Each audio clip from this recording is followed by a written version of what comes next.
Good afternoon, Mr. Ningolo. Do you have a minute, sir? Sir, we are from Freezy Crowd and we are wondering if you could please just grace us a minute or two as we'd like a word from you, an interview. We run a podcast, sir. Please, forgive me for being so nervous.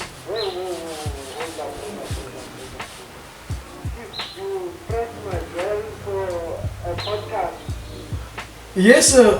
We're not like any podcast though. We try to be informative and funny. If you could just, open your door and we just really would love to hear from you, sir.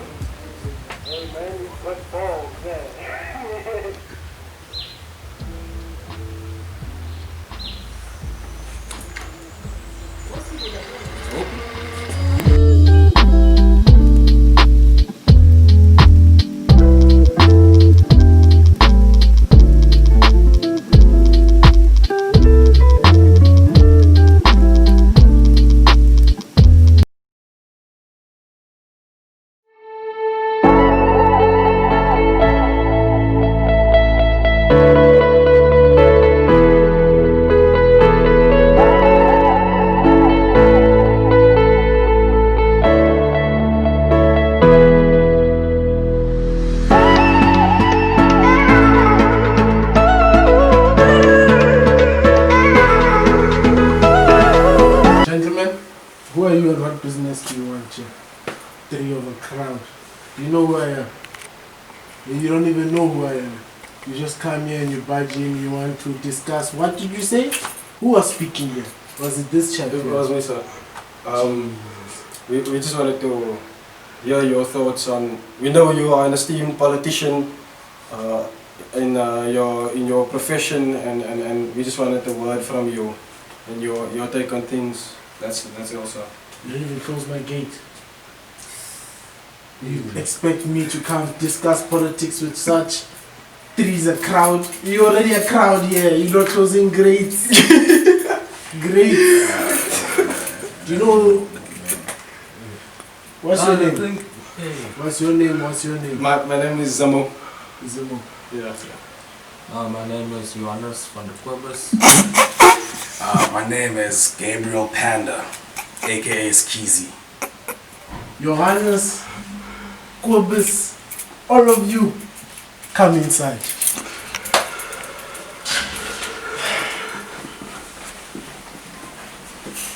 Alright, our disclaimer is basically just to make everyone aware that as much as we have fun and have open and interesting discussions, we still have to maintain that the thoughts, opinions, and views expressed on this podcast do not necessarily reflect the thoughts, opinions, and views of the people you see on screen. So take it in good stride. It's light-hearted conversation. Sometimes we get deep, but we do what we have to do to have these discussions. So thank you for tuning in. Not that we are like important people or anything, But Mr. Ningolo, But the main thing is that we know we're that here you're right now. High society, we just want to And we protect people from appreciate you. this. That's the main thing. Yes. So hit that like and subscribe button and send us $5. Appreciate it. Alright, welcome back guys. You're here with Three as a Crowd. It's where it's at. Black man in a hoodie. Up to no goodie.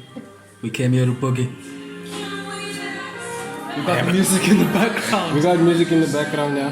Don't copyright us. We don't have that check yet. We're chasing the bag. We'll get it one day. Then you can sue us. Until then, you're tuned in with what is happening. Right now, it's me, the man with the plan. 2 hands. Oh yeah. Who we got this week? What's up, guys? We have, first of all, our resident guest, Panda. Back at it again. Resident guest. Yo, what up, what up? Let's go. And then we have The man behind the camera. The man who takes all the shots while he's calling the shots. Spike Z. Spike Z. Oh! Spike Z. Spike Z. I'm here and I'm here. I'm on 3 is a crowd again. Like he had a choice. It's where it's at. We had to be through. Today, We it's have special. yo Blocker. the man from. Sorry, bro. I just want to say it. Let me say it. Okay, nah. Damn it. I was gonna say it's the man from Pitori, but then like immediately when we pause, it doesn't gonna come out right. Yeah. You see, there's no way to introduce this guy. Okay. It's like Okay. yeah, of course, let him do it himself. Okay. Can you just smile? What the rock? What is up? Muchachos, It's cooking in the kitchen. enthalpy. This is muchachos busy cooking some chicken. You know how it is. We ain't no chickens though. We eat the chickens. We eat you alive. Ha! What? Wherever. Man, you just said we eat the chickens alive. I mean, that's how crazy. Whoa, man, that is some deep cannibalism-ish right there. Damn. I mean, Chicken lives matter. chicken lives. Nah, man. KFC, chicken licking, we stand with you in solidarity. Chicken lives matter. Chicken lives matter. Chicken lives matter. Chicken lives matter. Guys, do you want to get us cancelled? Honestly, do you want to get us cancelled, bruh? We didn't even start anything yet, bruh. Now, Come on. we stand with our two-legged friends as they go through the struggle. Yes, dude. Of being eaten alive. You see, but that's how crazy it is in Pitori. They eat chickens alive. Whoa! Don't add names, man. That was just beep that. Yeah, don't add names, man. Yeah, I'm sorry. I just got too carried away I there. don't want to get killed by Pretoria people or whatever. Yeah, look at that. But then I think you can just make beep. Okay, we'll come back in. Okay. Well, we just had to take a break there because shit got just out of it. I'm like, yeah. You just said the S word. I think we need to take another break for that.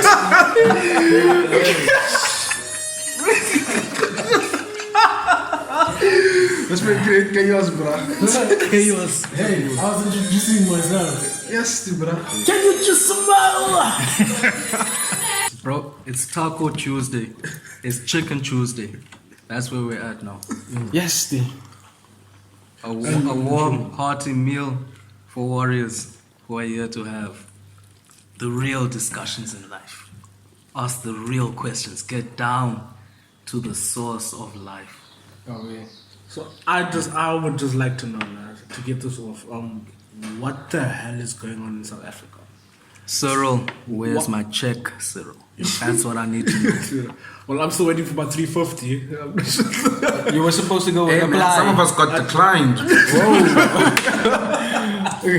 Yeah. Well, I never got declined. They just never sent me. I got accepted, and They said you got accepted. yeah, like I'm still waiting for my money. 350. Because you're supposed to go to the post office, Mr. Collect. Yeah, but they're supposed to send a message through saying that you can come collect. But didn't you just say you got it? Didn't you just say you got accepted? Yeah, your money is, hey, bro. No, what I'm saying, no, they like to say. What if your money was child, bro? Your money is gone. Okay, it would be nothing in South Africa. Whoa. I feel like South Africa is actually a beautiful place, actually, bro. It's lovely, it's marvelous. Even with all the crime happening, but yeah, this country is still at heart. Yeah, we can always just make memes about it, you know. We can laugh it off. Yeah, we never stress, we never cry. Even when you do cry, we still make memes about it. Oh, yeah, as long as there's a black label involved, everything will be okay, bro. You know? Well, there isn't here though. There isn't a black label. Not at all. We're healthy. We're healthy guys. We are healthy or are we Yeah, we're on that H2O vibe. H2O. H2O to the world, that's where we're going. That's Well, guys, That's very you know, man. Speaking about corruption, shit, are we even it is a sensitive topic because of where the country comes from, and where does the country come from? Let's take it back, bro. Let's take it to Jan van Riebeeck. that back. We can even go further back to Diaz. Okay, well, Let's even go further back if you go very far back, we will realize that there was already a trade route passing through from Portugal side down the Pacific Ocean. No, And then it Atlantic. passes. Is it Atlantic? Atlantic, yeah. Yes, Atlantic. Indian. Then it passes the Cape of Good Hope. Away. That was already originally a young pit stop for them. It was So, like in 1650, no? Before that, And Mossel Bay.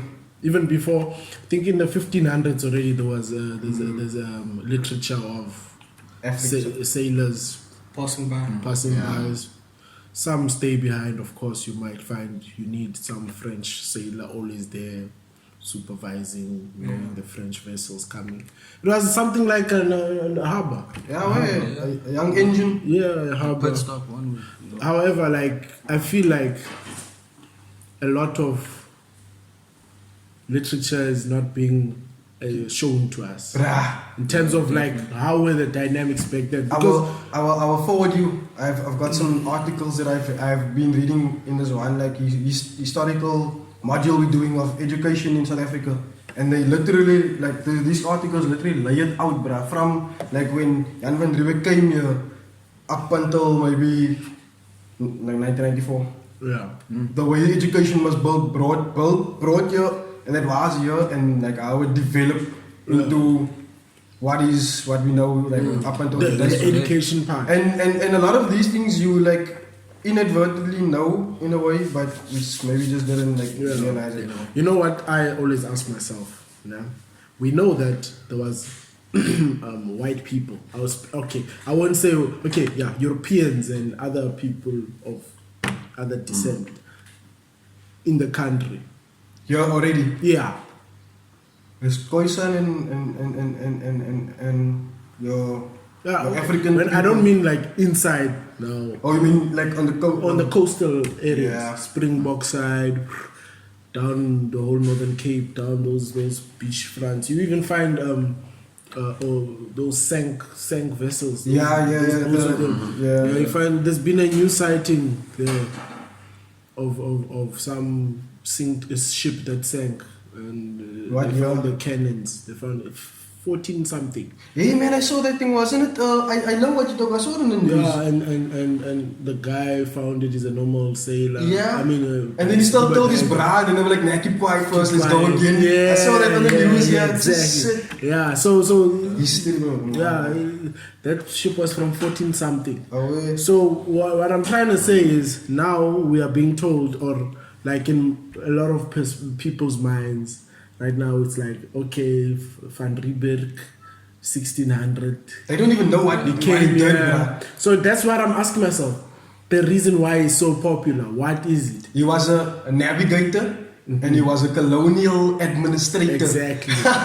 What a title, bruh. Colonial administrator. So he goes Sounds like out. such a That was sick probably name. like CEO, nah, not CEO, but like, I don't know, bruh, but it sounds drazzle. So it's easy to hide history, but it's hard to delete it from the face of earth. Yeah.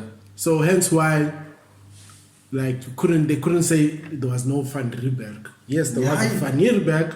Now they're making him look like, hey, he discovered this country, instead of actually saying he came here to exploit. He was sent here to exploit the country and others. He wasn't here to exploit, bruh. That was Britain.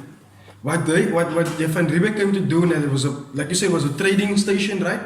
And then they just like traded there with like the Khoisan people, bruh, and other tribes there, bruh. Like that's all they did, bruh. Just milk and you know, farming, whatever, you know, stuff, you know, that kind. And then like obviously in terms of like moving forward, they built like homes there, so like that's how he established some young how can I say, construction going. Then they started just building homes there in Cape Town. But It's very hard to believe who to believe. also that because it's also very hard. Like That's another factor. that's another very. Yeah. It's hard to know who to believe. There's like a lot of history that happens in Europe that affected already Cape Town, bruh. Like in terms of Napoleon, who would ever think that because France was like having a war with everyone there with Napoleon, that's why the British people came here, bruh. That's the reason why they came here. They didn't even care really, bruh, what was going on here. Like, yeah, people like stopped by and traded that. But when Napoleon, when they had a war in Europe, Napoleon came, then they were like, nah, I must protect Cape Town from the French. You check. Then when they were here, the checking, hey, check what's actually going on here. Nah, we can check what's going on here. Let's block a little.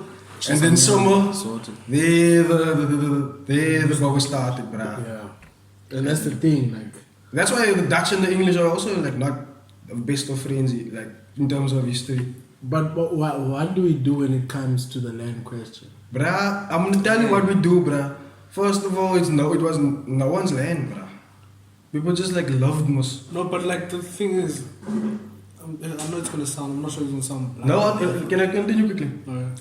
Then, our settlers and our trekkers and our, those people, they discovered most now Oranje, Free State, they went higher up. And then they were like, why don't we just divide this land, bro?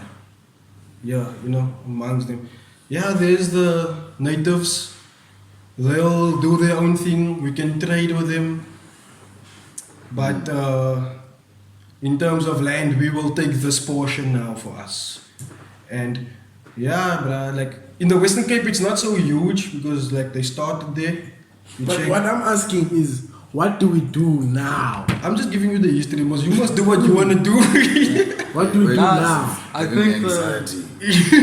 Yeah, I'm always no, I think What? That's OCD.